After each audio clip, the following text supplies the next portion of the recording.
Okay, so now we're going to talk about some more complicated vertical angles and linear pair examples. Now we just learned that vertical angles are congruent. We also just learned that angles that are next to each other, or a linear pair, are supplementary, or they add up to be 180. But what happens if they give you something very complicated? For example, let's say they give you something like this.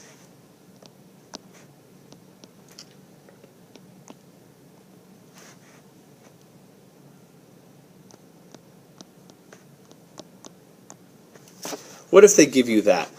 So you have to figure out how to write an equation. So you have to look back on the things that we learned. Those two angles that they give you are these two angles. And it's really helpful to draw these little rainbow things on here so you can see what happens. You know that those two don't add up to 180 because they're vertical angles, so you know that they must be congruent. Now, the symbol for congruent is similar to an equal sign, and if you want to write an equation, you can write it with an actual equal sign. So you'd say this angle right here, which is congruent to this angle, you would say is equal to this angle.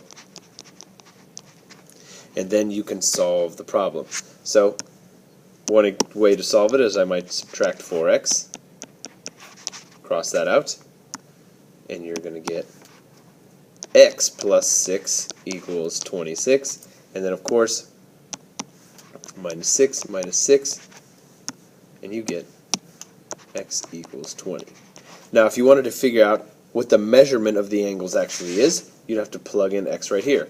5 times 20 is 100, plus 6, meaning that this is 106 degrees. And of course, this one should be exactly the same if you did the math, because those two angles are congruent. Okay, so what happens if you have something like this? Now, in the last problem, we learned that this angle and this angle are congruent. The only problem is we don't have anything here, so we can't make a congruent equation. So if you look at the two angles that they do give us, what relationship do you know about them? Well, if we have an angle here and we have an angle here, we know that they add up to equal 180 degrees. Whoops. Oh God. 180 degrees. So if we could write an equation that said that those two angles add up to 180 degrees, then we'd be sticking with the theorem that we learned.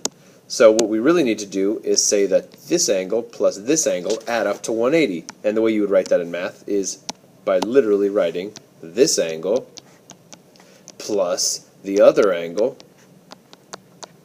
equals 180 degrees. It's very straightforward because you're just literally writing this angle plus this angle is 180. And the way you know that is because these two add up to be 180 degrees. Okay, now I'm running out of room, so what I'm going to do is I'm going to erase this and make a little bit more room. Okay, so this was the problem that we had, wherein this was the first angle plus the second angle added up to be 180 degrees. So let's see how we can solve this problem. First, we got to combine like terms. Do you see the like terms? There's 3x here and 10x there, which gives us 13x. And then we have another set of like terms, 10 and 40, which if you combine those gives you 50. And you still have, on the right side of the equal sign, the equals 180. But the problem looks so much simpler. So you subtract 50, and now you're going to have 13x equals 130. And then you just go back, divide by 13, and you figured out that x equals 10.